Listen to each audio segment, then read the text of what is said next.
Hello, this is the introduction to equine parasites.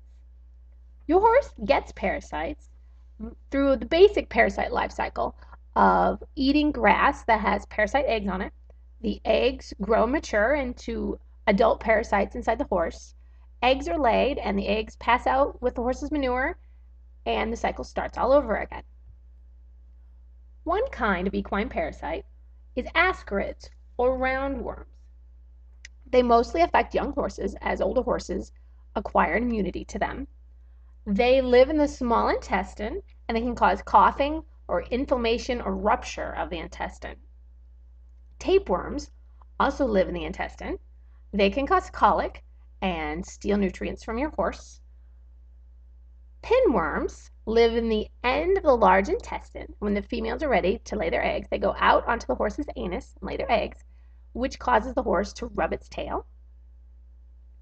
Large strongylls affect blood vessels of the digestive tract, and they are the most common cause of colic. Small strongylls is another type of bloodworm, as is large strongylls. They also cause severe damage to the blood vessels and internal organs. Bots are a kind of equine parasite that aren't worms like the rest of these. They're actually flies, and the female bot fly will lay its eggs on the horse's legs or chest. The horse will lick or bite himself, and the eggs will get into the horse's mouth where they grow into larvae. The larvae then travel down into the horse's stomach and attach to the lining of the stomach of the small intestine. And in the early spring, the larva will exit the horse, turn into bot flies, and the cycle starts all over again. All of these parasites damage a horse's internal organs and steal his nutrients from him. How do you know if your horse has parasites? Most horses do. The goal is to control the amount of parasites that your horse has.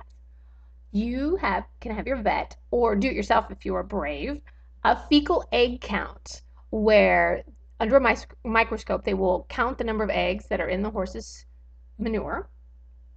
And then after that, you follow the vet's recommendations for deworming your horse.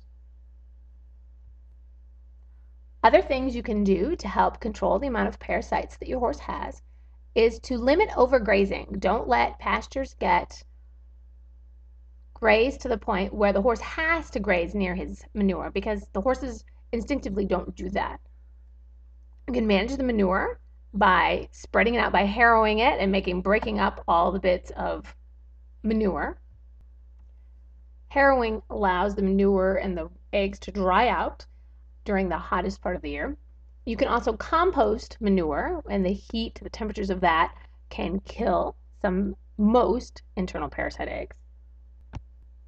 So if your horse colics or is losing weight for an unexplained reason, definitely look at your deworming rotation and ask your vet to do a fecal egg count so that you can make sure that your horse is as parasite-free as you can help him to be.